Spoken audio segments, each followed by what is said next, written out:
देखिए, भगवान से आप हाथ जोड़कर आज से ही प्रण ले लो आप कि साहब दुनिया में कितना भी अमीर बन जाऊं, मैं इस लाइफ में, इस ज़िंदगी में कितना ही अमीर बन जाऊं, लेकिन साहब मेरे अंदर घमंड ना आए बस।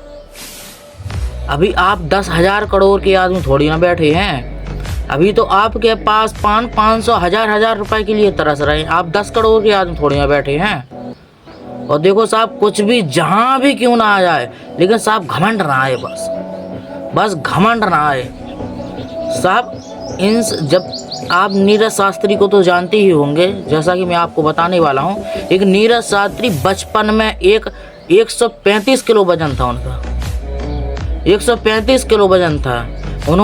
उनको जब वो सड़क पे से निकलते थे तो लोग उनसे चिढ़ाया करते थे, उनको बहुत बुरा लगता था। लोग उन्हें चिढ़ाया करते थे, उन्हें बहुत बुरा लगता था। लेकिन उन्होंने फिर मेहनत करना स्टार्ट किया, उन्होंने फिर अपने बारे में कुछ अच्छा मानना स्टार्ट किया, उन्होंने अपने टारगेट को एक अपना लिया, उन्होंने अपनी एक कंस्टेंटी को घटना लिया। तो साहब वो एक समय ऐसे थे कि फर्स्ट गोल्ड मेडल जीते थे, वो फुटबॉल में भारत के आदमी थे, फर्स्ट गोल्ड मेडल जीते थे। लेकिन दूसरा गोल्ड मेडल क्यों नहीं आ पाया साहब? दूसरा गोल्ड मेडल क्यों नहीं आ पाया? तीसरा क्यों नहीं आ पाया? और फिर चौथा फिर आ गया, 2018 में चौथा फिर आ गया। क्यों? कि साहब उन्होंने 2 साल, वो खुद बता रहे थे कि मैंने अपने बारे में मानना बंद कर दिया था, अपने टारगेट को भूल गया था। क्यों? क्योंकि अब मेरे पास पैसा है, अब मेरे पास धन दौलत है, अब मेरे पास तरक्की है, अब तो बैठे बैठे आना है साहब। इसलिए कहता हूँ कि दुनिया में कितनी भी बड़ी कामयाबी पालो, आप कितनी भी उपलब्धियां हासिल कर लो, लेकिन साहब भगवान से दुआ करो कि हर चीज़ आ जाए, लेकिन साहब घमंड ना आए बस। हर चीज़ आ जाए, लेकिन साहब घमंड ना आए। देखो, एक है हमारे राष्ट्रपति को आप जानते होंगे, तो पहले राष्ट्रपति बने थे। तो जब संविधान लिखा गया था, जब उसको लिखकर पूरा कर दिया गया था, अब सोचा कि भाई साहब ये दिया किसको जाए, क्योंकि ये एक परंपरा है कि साहब कोई भी अगर सफल आदमी मिल जाए, कोई सफल आदमी बन जाए, तो साहब वो एक परंपरा है कि घमंड आ ही जाता है। वो एक परंपरा है, घमंड आ ही जाता है। जब संविधान को दिया गया सुरक्षित रूप से, तब उसमें एक ऐसी प्रवृत्ति लिखी गई कि साहब इसको कभी बदला ना जा सके, इसको कभी चेंज ना किया जा सके। तो साहब जब हमारे प्रधानमंत्री ने इसको स्वीकार किया, जब राष्ट्रपति और प्रधानमंत्री ने दोनों ने मिलकर स्वीकार किया, जब एक महापुरुष थे, आप लोग शायद सभी लोग जानते होंगे, मास्टर फाल्स के नाम से थे, ईसाई थे, हिंदू ही थे। तो साहब उन्होंने कहा कि ये संविधान नहीं स्वीकार किया जाएगा। उस समय ये झांसी के शायद जिलाध्यक्ष थे, उन्होंने कहा कि संविधान स्वीकार नहीं किया जाएगा, क्योंकि साहब उस समय उनके पास पैसा, धन दौलत, नौकरी चाकर सब था, हर चीज था, जो आप सोच नहीं सकते वो था उनके पास। लेकिन स्वीकार क्यों नहीं किया गया?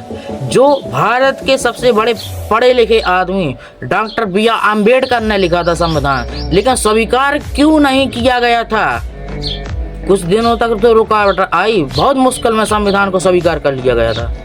क्यों? क्योंकि साहब वो एक घमंड था। जब खुद बाबा साहब भीमराव अम्बेडकर ने उनका घमंड तोड़ा, जब संविधान को स्वीकार किया गया। इसलिए कहता हूँ कि साहब दुनिया में कुछ भी हो जाए, कितनी भी उपलब्धियां हासिल क्यों ना हो जाए, लेकिन साहब दुआ करो भगवान से कि साहब मेरे को घमंड ना आए। बस आता तो है, लेकिन दुआ करो कि साहब घमंड ना आए मेरे को।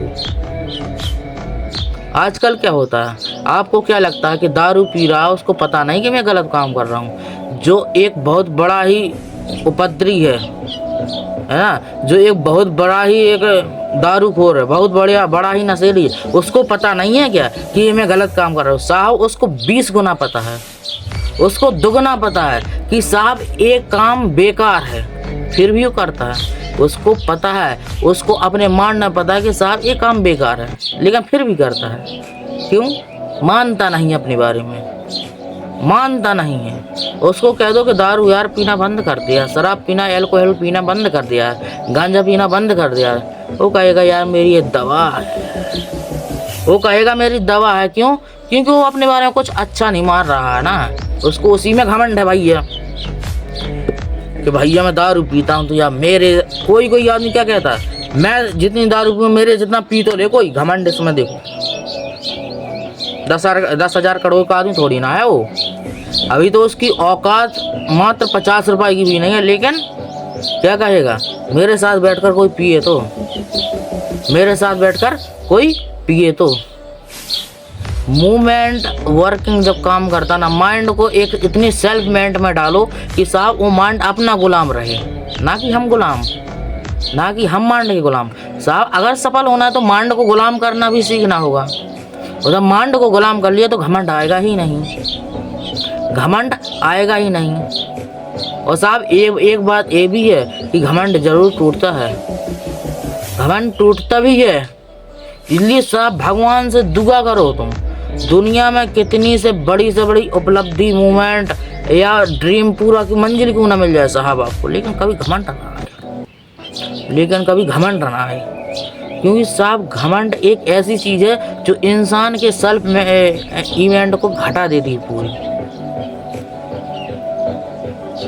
4,000 करोड़ के आदमी बन गए तुम, अगले ही दिन स्टेटस आ रहा है तुम्हें, आज दादा खलनायक, मंत्री, प्रधानमंत्री, MP, DM, कलेक्टर, सारे स्टेटस आ रहे हैं। 4,000 करोड़ के आदमी बन गए, स्टेटस आ रहे हैं। तो साहब आपको ये भूलना नहीं चाहिए कि साहब आपसे बड़ा भी कोई हो सकता है।